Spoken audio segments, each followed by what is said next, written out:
El sistema informativo de Canal 1 presenta CMI Emisión Central. Ascendido a general el comandante del ejército. Fuerte debate. Oposición se retiró. Petro denuncia que militares son maltratados en entrenamientos. Expertos de la ONU son ignorantes, dice alto consejero del gobierno. Asesinado comandante de la policía en Segovia, Antioquia. Se agrava cierre de la vía Llano. Ahora atracan a camioneros. El DANE revela alza en costo de vida. La Cámara también aprueba reforma a Mintic. Habrá conciliación la próxima semana. Feroz incendio en zona industrial de Bogotá. Habla asesino de Juliana Zamboni para defender a sus hermanos. Revelan prueba de pago de soborno de ex embajador Marín a Emilio Tapia. Imponente celebración del Día D en Inglaterra. David Beckham habla en CMI y recuerda gol que marcó contra Colombia. Buenas noches. Nuestros secretos de hoy. 1. El Minhacienda tiene listo $500 millón de pesos para los acreedores de Capricorn. 2. Una fugaz visita a Buenos Aires, Argentina, hará el presidente Iván Duque este fin de semana. 3. Encrucijada jurídica de la Corte Suprema de Justicia. Tengo ñapa. A la venta predio del distrito por espacios que la alcaldía compró y luego abandonó. Yo también tengo ñapa. Alarmantes hallazgos sobre contaminación en el aire. 1, 2, 3 y las 2 ñapas al final de la emisión. Con Inés María Sabaraín y Margarita Ortega. Buenas noches. En medio de un duro debate, la plenaria del Senado de la República aprobó el ascenso del general Nicasio Martínez, actual comandante del Ejército, de otros 2 militares y varios oficiales de la policía. Los partidos de oposición abandonaron el recinto y no votaron la promoción del general Martínez.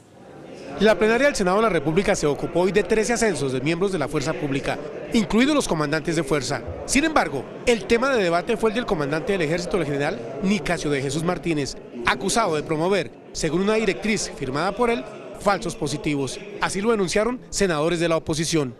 Ofició como comandante o como segundo comandante y jefe del Estado Mayor de la 10ª Brigada entre el 30 de octubre del 2004 y el 23 de enero del 2006, tiempo en el cual se presentaron 35 episodios de falsos positivos. Y evidentemente vamos a votar todos los ascensos, menos el señor Nicasio Martínez. Sin embargo, el ponente del ascenso del general Nicasio Martínez defendió la hoja de vida de este general. Una hoja de vida que lleva 40 años al servicio de las fuerzas militares del país y al servicio de los colombianos. Y el expresidente Álvaro Uribe dijo que cuando el 29 de octubre de 2008 apartó a 27 altos oficiales vinculados con falsos positivos, no estaba el general Nicasio Martínez. El señor general Nicasio Martínez no apareció en esa lista que con rigor investigativo, supongo, confeccionó el Ministerio de Defensa sobre responsables de falsos positivos. Tras un fuerte debate que duró 5 horas en la plenaria del Senado de la República, el general Nicasio Martínez, quien asciende a general ya de 4 soles, dice que este es el fruto de 40 años de carrera al servicio de los colombianos en el Ejército Nacional. Solo quiero darle un agradecimiento absoluto al señor presidente de la República por su total respaldo a los soldados del Ejército de Colombia, al Congreso de la República. En medio de abrazos y aplausos de la plenaria del Senado, que con 64 votos contra 1 aprobó el ascenso del general Nicasio Martínez, se fue tranquilo para su casa. Con videos, fotos y testimonios de militares, el senador Gustavo Petro denunció maltrato por parte del Ejército a los oficiales que hacen el curso de lanceros en un campo en el Amazonas. Con estos videos, el senador Gustavo Petro adelantó un debate en la Comisión Primera. Demostró, según él, que la fuerza pública viola los derechos humanos en el entrenamiento de sus hombres, en el curso de lanceros. Dice que los disfraza de guerrilleros a soldados para maltratar oficiales. Los oficiales que están siendo golpeados, capitanes, tenientes, no saben que están en manos del ejército. Las denuncias que hoy ha presentado el senador Gustavo Petro son muy delicadas. El ministro de Defensa, Guillermo Botero, manifestó que esos videos no son de esta administración. Esos videos no son de esta administración, pero claro está, si usted, senador Petro, lo tiene a bien, yo le pediría que me los entregara para enviárselos a los entes de control. El senador Gustavo Petro también manifestó que las Águilas Negras, que asesinan a defensores de derechos humanos y a excombatientes de la guerrilla en todo el país, son miembros de fuerza pública que están al servicio del Estado. Anunció que esa denuncia la llevará a todos los estrados judiciales. De otra parte, el consejero presidencial Emilio Archila calificó de ignorantes e irresponsables a los 3 expertos de la ONU que aseguran que el gobierno estimula los ataques criminales contra combatientes de las FARC. 3 expertos en derechos humanos de la ONU pidieron al gobierno colombiano que deje de incitar a la violencia contra los desmovilizados de las FARC y que cumpla con las garantías de protección a los excombatientes. La respuesta del consejero presidencial para la estabilización, Emilio Archila, fue hoy contundente. Estamos absolutamente sorprendidos de la irresponsabilidad de esa manifestación. El comunicado no viene con ningún papel, no viene con ningún documento, no viene con ninguna declaración, ni una sola palabra de parte mía, que lo único que he hecho es acatar las instrucciones del presidente de estar fortaleciendo los anillos de protección. Así que hemos quedado estupefactos frente a esa forma de actuar y lo que estamos considerando es pues ya no contestar el cuestionario que nos habían hecho. Emilio Archila afirmó que los expertos ni siquiera han venido a Colombia y opinan con su ignorancia sobre un tema tan delicado. Las autoridades señalaron al Clan del Golfo como responsable del asesinato del comandante de policía en Segovia, Antioquia. En tiempo récord, escondidos en una vivienda con una caleta de armas de fuego, la policía logró la captura de 2 presuntos integrantes del Clan del Golfo, quienes serían los responsables del asesinato del comandante de la policía de Segovia, el teniente Andrés Gilberto Osorio Alvarado, de 26 años de edad, nacido en Duitama, Boyacá, y quien llevaba 7 años y 5 meses en la policía. Que estarían involucradas con el hecho donde termina perdiendo la vida nuestro comandante de estación de policía de Segovia, en momentos en que él se enfrentaba a estos delincuentes y adelantaba operaciones policiales contra estos integrantes de grupos al margen de la ley, específicamente integrantes del Clan del Golfo. Las autoridades están tras la pista de otro presunto responsable del ataque al comandante de la policía de Segovia. El hecho tendría que ver con la investigación que adelantaba el teniente asesinado de un atentado con arma de fuego en este municipio en contra de policías y civiles, que dejó 6 personas lesionadas. Está cerrada la vía Bogotá-Villavicencio. Como si fuera poco, las largas filas de camiones son aprovechadas por los delincuentes, quienes roban a los transportadores. En este video grabado por una cámara de seguridad se puede observar cómo los delincuentes aprovechan las largas filas de camiones y carros, los cuales esperan a que se abra la vía. Los conductores ahora temen por su seguridad, pues varios transportadores han sido atracados con armas de fuego en el kilómetro 0 de la vía por sujetos que roban sus pertenencias. Habían atracado aproximadamente 4 tractomulas en las horas de la madrugada, personal con armamento. Posteriormente se dieron mucho más tarde, más arriba, y atracaron de nuevo otras tractomulas. Las largas filas de camiones, buses, automóviles y motos se generan desde el kilómetro 0 en la localidad de Usme por la salida de Bogotá, también en el kilómetro 35 y sin paso definitivo en el kilómetro 58. No nos rinde porque vea, y el trancón a todo momento. Duramos hasta 3 días para bajar a Villavo, que me lo he echado en el trancón. Entonces es algo que es como inhumano también porque vea, y le toca a uno porque si no nos metemos al trancón no pasamos. Y es que hasta 3 días puede durar un conductor de una tractomula como esta para desplazarse desde Bogotá hasta Villavicencio. Ya llevamos 3 meses prácticamente en el mismo cuento, que le pongan fundamento a eso. Estamos ya llevados pues todos los días en el mismo sistema. En estas impactantes imágenes se puede observar cómo una montaña de más de 20 metros de alto se desploma. Deslizamientos de tierra que ponen en riesgo inminente a los cerca de 600 habitantes de esa zona de Guayabetal en el kilómetro 54 de la vía Bogotá-Villavicencio. La concesionaria Coviandes adelanta la remoción de material que ha caído en las últimas horas para poder restablecer el paso de los cientos de vehículos represados. Los trabajos de limpieza y remoción continuarán si las condiciones ambientales y de seguridad así lo permiten, aunque se presenta tiempo seco en la zona. Por ahora no hay fecha ni hora definida para la reapertura de la vía. La Cámara de Representantes aprobó en último debate el proyecto que amplía la cobertura de Internet a todo el país. La iniciativa amplía los recursos para la televisión pública. Con una amplia mayoría de 91 votos a favor y 17 en contra, la plenaria de la Cámara aprobó en último debate el proyecto que moderniza el sector de las tecnologías de la información y la comunicación en el país. La iniciativa busca conectar a más de 20 millones de colombianos que hoy no tienen Internet. Se elimina la Autoridad Nacional de Televisión y se crea la Comisión de Regulación de Comunicaciones. Se crea la Comisión Nacional de Contenidos. Los operadores comunitarios tendrán 4 años más para llevar Internet a los centros urbanos y poblados y a las cabeceras municipales. Se crea el Fondo Único de las TICs. Moderniza el sector de comunicaciones y pone a Colombia nuevamente a la parte más adelante, más avanzada de lo que es el sector de comunicaciones, que es tan importante para la salud, para la educación, para la justicia, para el deporte, para la cultura, mejor dicho, para todos los sectores. Aquí estamos generando las posibilidades para llegar con conectividad a las áreas rurales que hoy no tienen conectividad, para permitir que quienes tenemos conectividad tengamos una conectividad mucho más rápida que la que tiene hoy en día. La iniciativa le otorga además más recursos para la televisión pública. Hay recursos para la televisión pública que antes no había, no únicamente en términos de que es predecible lo que van a tener, sino que hay un crecimiento por el IPC, cosa que hoy no existe, que adicionalmente hay recursos adicionales para la generación de contenidos multiplataforma y adicionalmente permite a los canales regionales de televisión utilizar el 10% de esos recursos para sus gastos de funcionamiento. La próxima semana se conciliarán los textos aprobados en Senado y Cámara y luego pasará a sesión presidencial. Un impresionante incendio se registró en el Parque Industrial de Siberia en Cundinamarca. 3 personas quedaron heridas. Gigantesco incendio consumió una bodega de productos plásticos en el Parque Industrial Celta, ubicado en Siberia, Cundinamarca.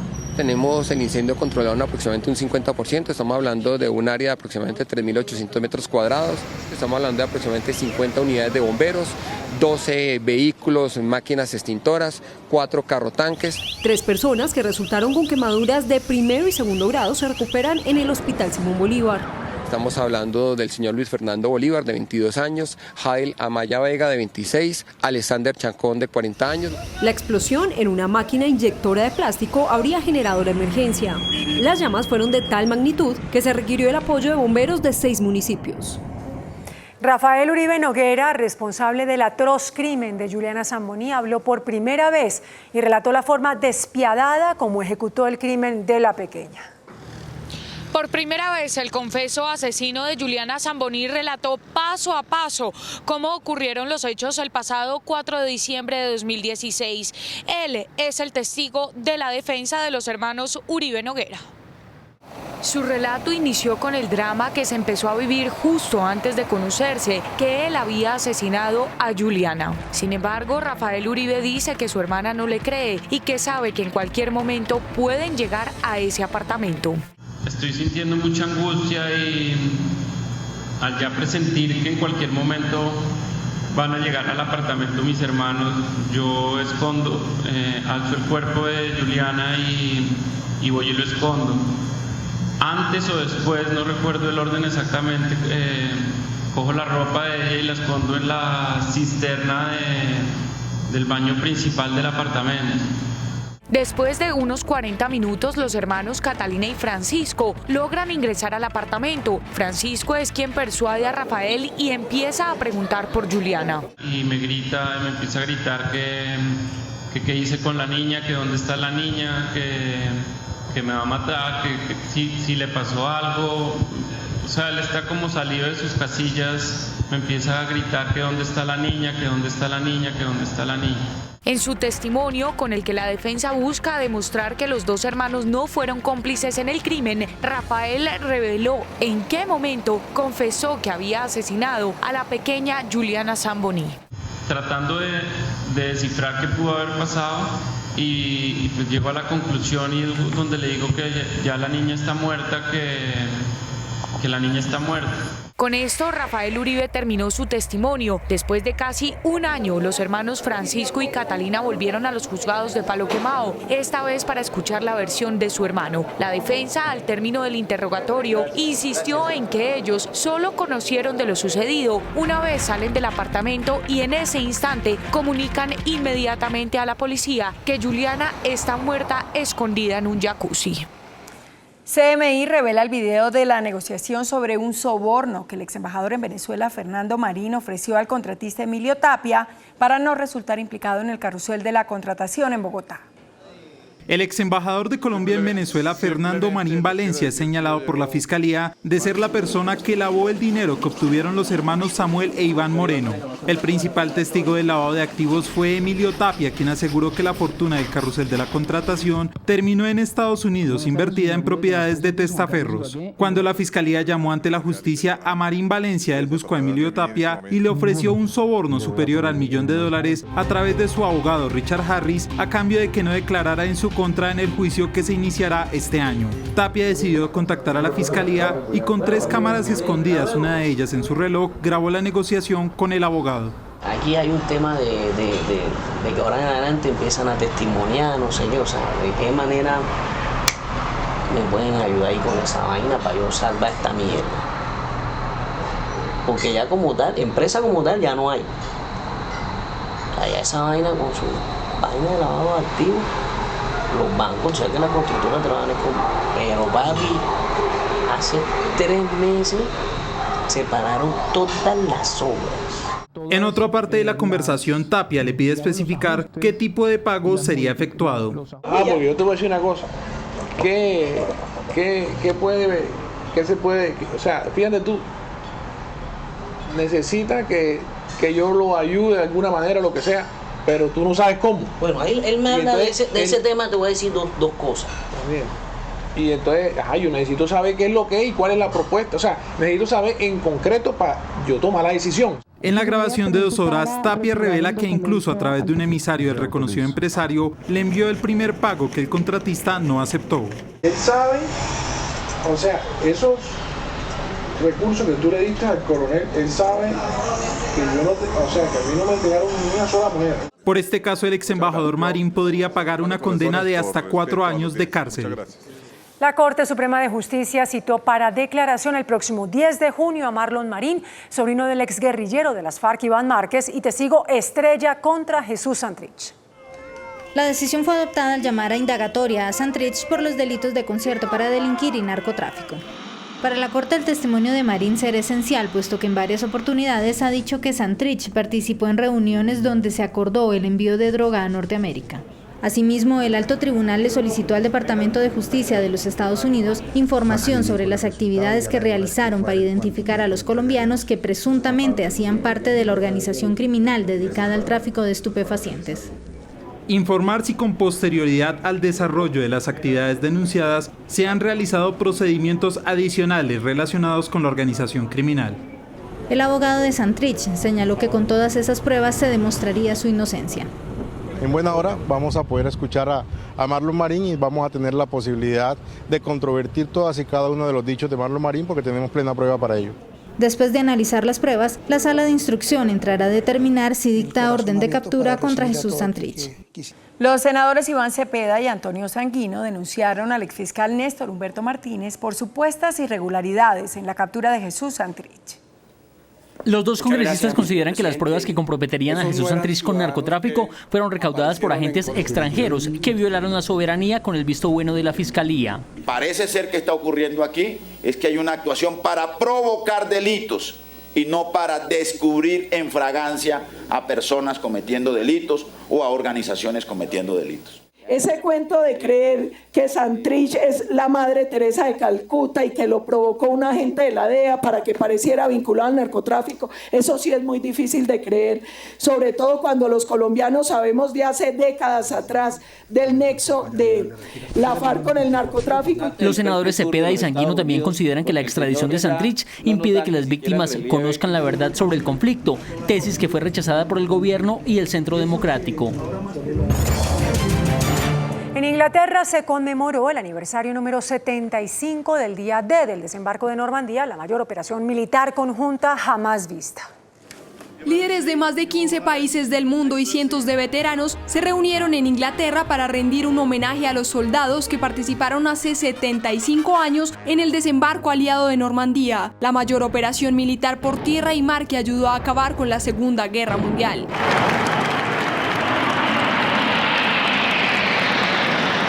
Con un majestuoso recibimiento, la Guardia Real dio la bienvenida a la reina Isabel II y a un grupo de veteranos. Pero una de las imágenes de la jornada que más impresionó fue la de un hombre de 97 años que recreó el salto al aire que dio en 1944 en un paracaídas sobre el cielo de Normandía y otros 300 paracaidistas que se le unieron. El embajador británico en Colombia, Peter Teber, habló de la incidencia de este hecho en la cultura europea. Que fue un evento traumático para nosotros y para toda Europa y que de cierta manera yo creo define nuestra cultura y nuestra manera de estar hacia el futuro. El diario estadounidense The Washington Post reveló una investigación según la cual el gigante farmacéutico Pfizer ocultó indicios de que uno de sus fármacos podría prevenir el Alzheimer. Según el diario estadounidense, Pfizer decidió no llevar a cabo un costoso ensayo clínico para indagar en un posible nuevo uso de un medicamento llamado Enbrel, un potente antiinflamatorio para tratar la artritis reumatoide, que según estudios previos podía reducir el riesgo de padecer Alzheimer en un 64%. El DANE reportó un incremento en el costo de vida al cierre de mayo. El reporte del DANE muestra un crecimiento de la inflación del 0,31% en mayo frente al mismo periodo del año anterior cuando se ubicó en 0,25%. El alza es como consecuencia de los precios de los alimentos que se vieron afectados por las lluvias y los cierres en la vía al llano. El tomate por la lluvia, el plátano por un efecto natural del momento de la cosecha, toda la producción avícola y de huevos renovó y por consiguiente esas gallinas apenas están llegando a su punto óptimo de producción. Para los agricultores, el alza de los precios es un fenómeno transitorio. Indudablemente es un tema transitorio. Lo que pasa es que en Colombia pasamos del verano extenso a las lluvias intensas y eso siempre termina afectando a nuestros productores. Cabe recordar que la meta de inflación para este año es del 3%. En el inicio de la convención bancaria, el gerente del Banco de la República, Juan José Chavarría, cuestionó las cifras del DANE. Edgar Leighton está en Cartagena. Edgar, buenas noches. Detalles de la información. Inés María, Margarita, muy buenas noches. Pues un panorama bastante oscuro reveló esta tarde el gerente general del Banco de la República y es el siguiente: la economía nacional en el primer trimestre no creció 2,8% como reveló el DANE, sino tan solo 2,3% y adicionalmente el desempleo continúa al alza. Es 2,3 la que un economista mira, porque hay que quitar factores estacionales. Según el emisor, la economía se estancó. El DANE debería contribuir más a la discusión diciendo la cifra que hay que mirar como economista es la del 2,3, cero en el margen. La pobreza en Colombia, la pobreza monetaria, que venía cayendo a buenas tasas desde el 2010, dejó de caer. Con seguridad tiene que ver con el tema del desempleo. Uno de los invitados mañana será el ministro de Hacienda, Alberto Carrasquilla, y los espectadores esperan que el ministro de Hacienda se pronuncie sobre los señalamientos del gerente del emisor. Desde Cartagena de Indias, Edgar Leighton para CMI, La Noticia. Edgar, gracias. Y la Philip Morris anunció que dejará de fabricar cigarrillos en las plantas de Medellín y Barranquilla. A través de un comunicado, la Philip Morris, casa matriz de Coltabaco, anunció el cierre y el cese de la línea de fabricación de cigarrillos en Medellín y Barranquilla a partir de la fecha y en consecuencia de la finalización de la compra de tabaco al culminar la cosecha prevista para finales de año. El motivo: los altos impuestos que han generado un incremento del contrabando. Los productores alertan por un aumento en el desempleo. Son cerca de 2.500 familias que van a dejar de cultivar tabaco a partir del 2020 y eso genera un desestímulo a la permanencia en el campo. Se pide al gobierno nacional tomar medidas compensatorias. Podrían haber otras alternativas y antes de tomar la decisión de retiración del país, porque yo creo que el contrabando es una responsabilidad del Estado, de todos los colombianos. La próxima semana se tendrá una reunión entre el Ministerio de Agricultura y los productores. El índice de capitalización de la bolsa, que mide el comportamiento de las 20 principales acciones, cerró a la baja. El índice de capitalización de la Bolsa de Valores de Colombia bajó 0,93% a 1.483 puntos. La acción de Mineros fue la que más subió con una valorización de 5,04% a 2.500 pesos. La acción preferencial de Cementos Argos fue la que más cayó con una pérdida de 5,34% a 6.030 pesos. La acción más negociada de la jornada fue la del Grupo Éxito al movilizar más de 32.000 millones de pesos. El dólar cerró a la baja. Indicadores económicos en CMI. Prepárate para los trabajos del futuro con el crédito educativo Avevillas, con cuota y tasa fijas y una sola aprobación. Crédito educativo Avevillas presenta los indicadores económicos. La tasa representativa del mercado que regirá para mañana jueves será de 3.296 pesos con 87 centavos. Los profesionales del cambio compran la divisa en promedio en 3.040 pesos y la venden en 3.090 pesos. Un euro cuesta 3.712 pesos. La libra de café en Nueva York se cotizó a $1 con 1 centavo. El azúcar se transó en 12,17 centavos de dólar la libra. El barril de petróleo WTI se cotizó en $51 con 55 centavos. La referencia Brent para Colombia se cotizó en $60 con 53 centavos. Una acción de Ecopetrol cuesta 2.755 pesos. El próximo sábado, Junior recibirá a Deportivo Pasto en el juego de ida por la final del primer semestre y la vuelta será el miércoles 12, seguramente en el Estadio El Campín. Ya regresamos. En minutos, nuestros secretos de hoy. 1. El Minhacienda tiene listo $500 millones de pesos para los acreedores de Capricorn. 2. Una fugaz visita a Buenos Aires, Argentina, hará el presidente Iván Duque este fin de semana. 3. Encrucijada jurídica de la Corte Suprema de Justicia. Tengo ñapa. A la venta predio del distrito por espacios que la alcaldía compró y luego abandonó. Yo también tengo ñapa. Alarmantes hallazgos sobre contaminación en el aire. 1, 2, 3 y las 2 ñapas después de Pregunta Yamit.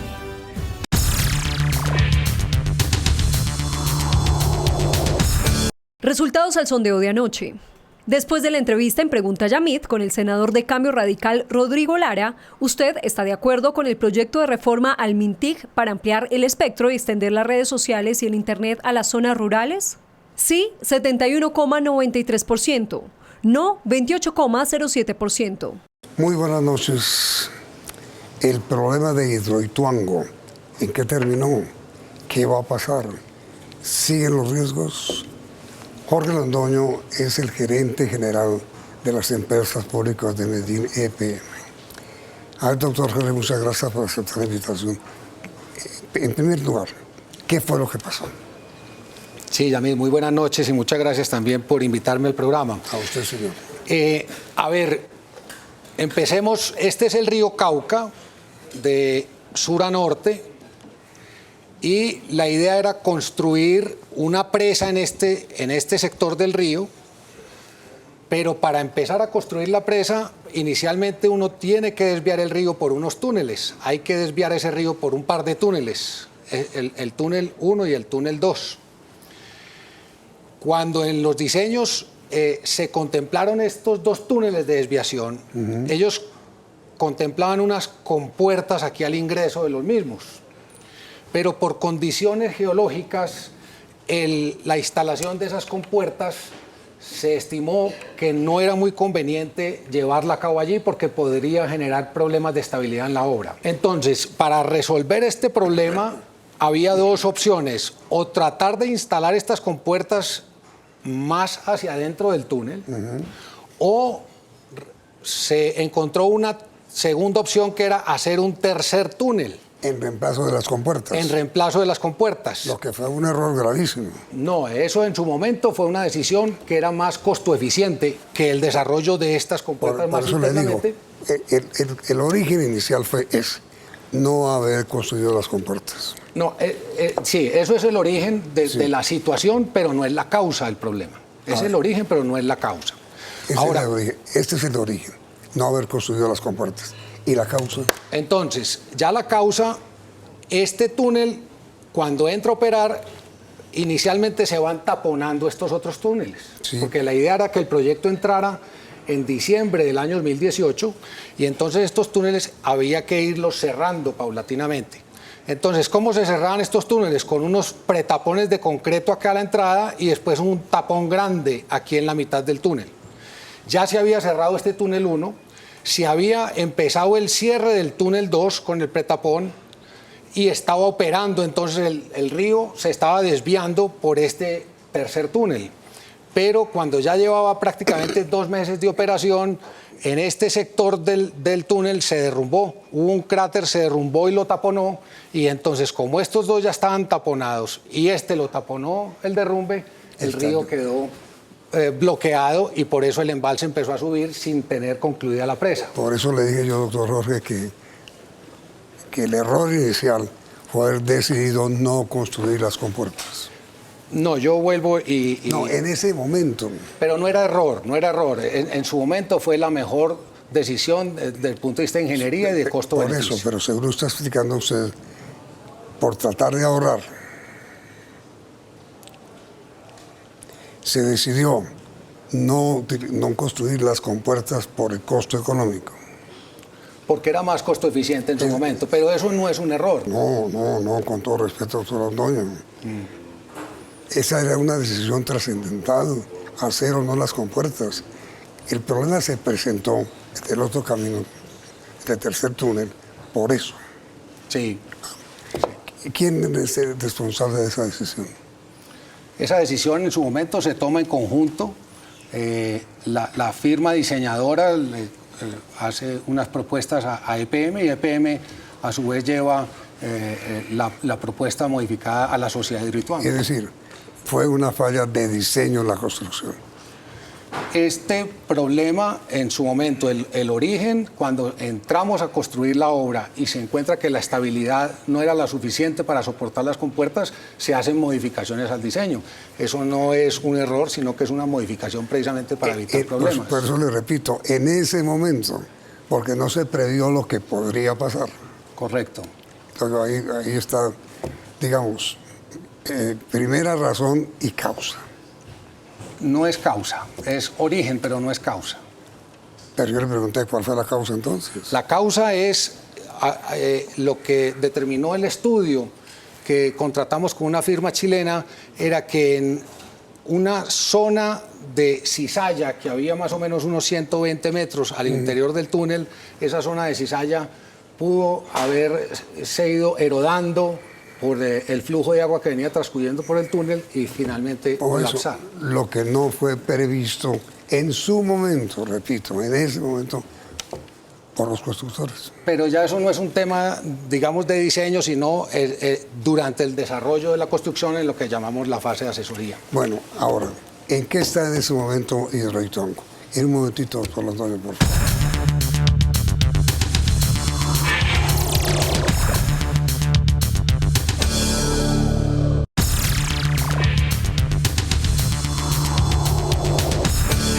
A ver, doctor Londoño,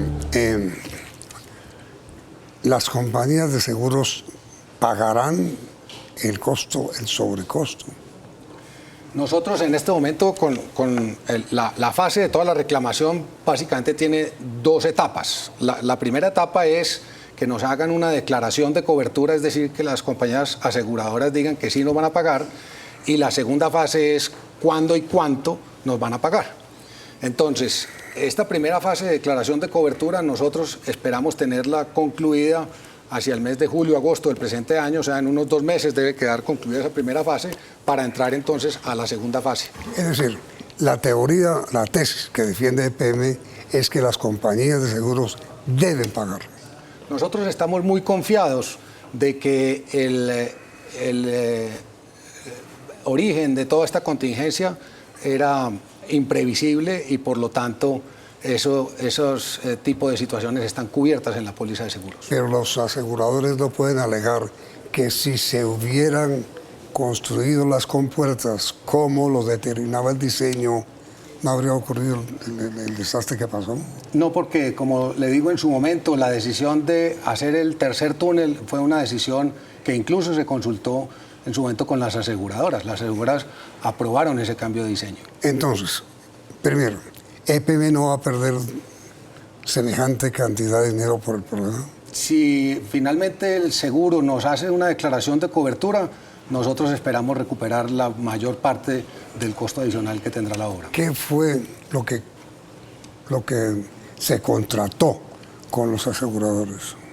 Hay 2 tipos de póliza. Hay la póliza de daños y la póliza de lucro cesante. Entonces, en daños tenemos una póliza de 2.500 millones de dólares.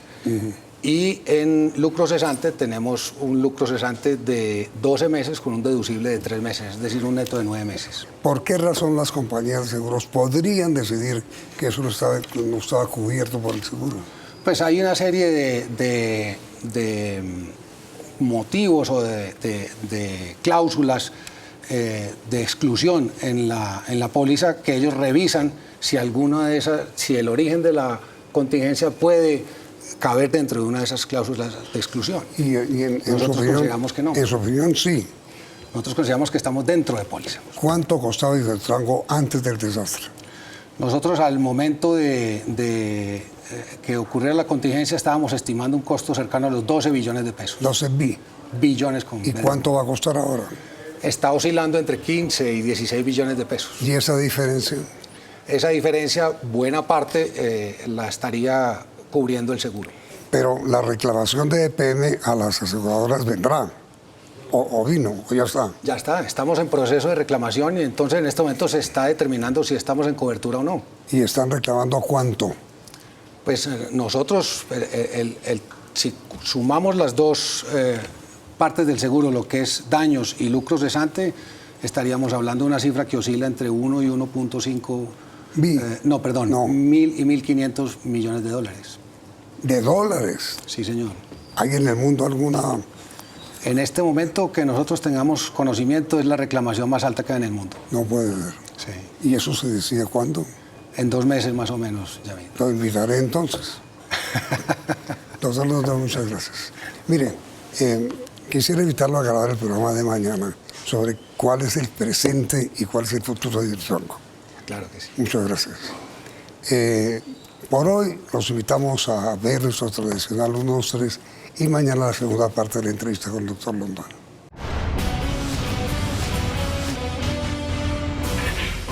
Nuestros secretos de hoy. 1. Los acreedores de Caprecom, la Caja de Previsión Social de Comunicaciones, hoy en liquidación, están a punto de recibir una buena noticia. El Ministerio de Hacienda y Crédito Público tiene listo un documento en el que reconoce como deuda pública los saldos resultantes del proceso de liquidación de la Caja de Previsión Social de Comunicaciones Caprecom hasta por 514.247 millones de pesos, es decir, más de medio billón de pesos que podrían recibir los acreedores de la Caja a los que Caprecom aún no les ha girado un solo centavo. ¿Qué sigue ahora? El representante legal de Caprecom o el liquidador deberá enviar al Ministerio de Hacienda una certificación avalada por el revisor fiscal de fiduciaria La Previsora, en la cual se detalle el valor a pagar por persona y los saldos de las acreencias reconocidas. Una vez se reciban estos documentos, el Ministerio de Hacienda en máximo 30 días girará los recursos y se pagará a los demás beneficiarios.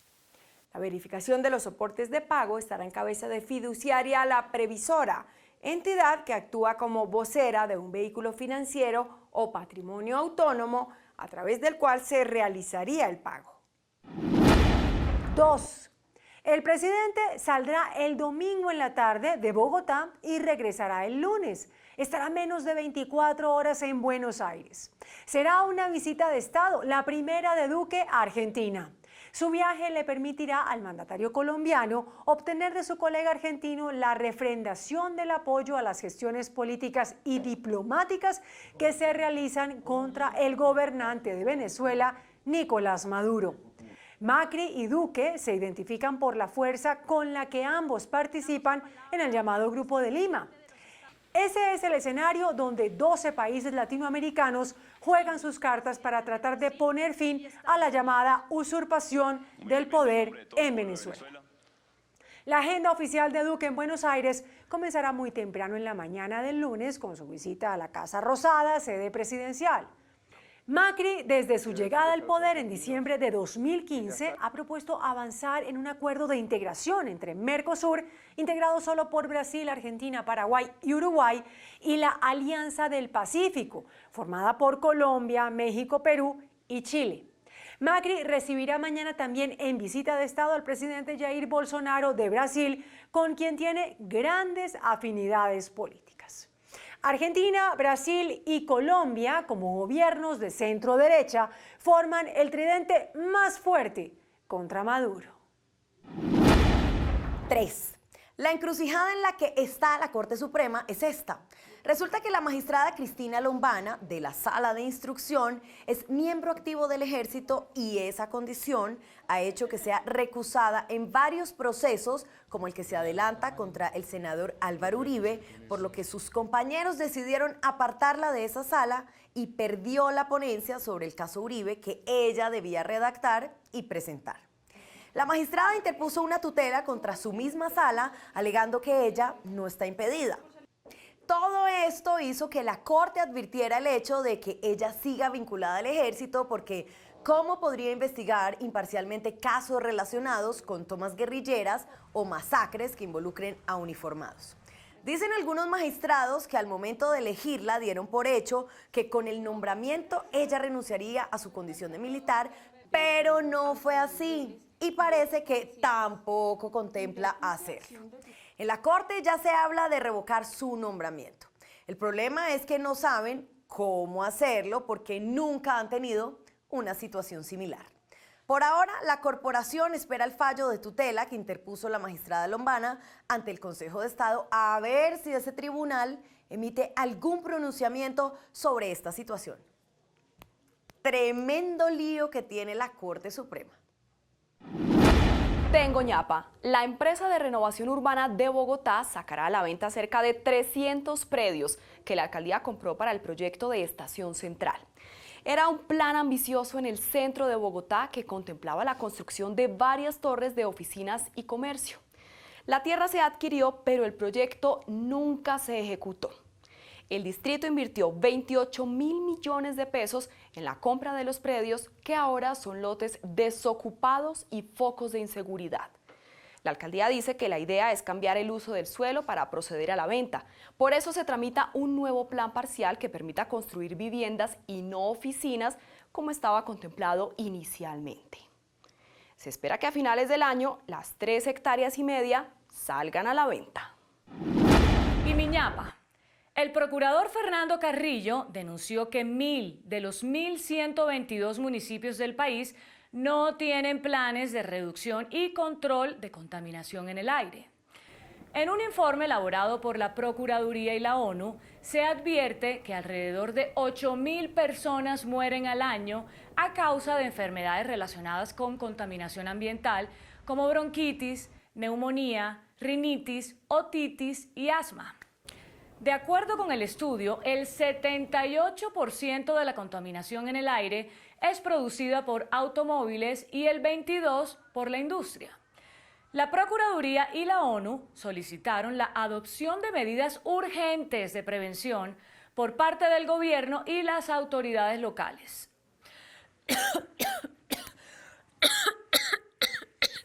Más que oportuna la advertencia del procurador.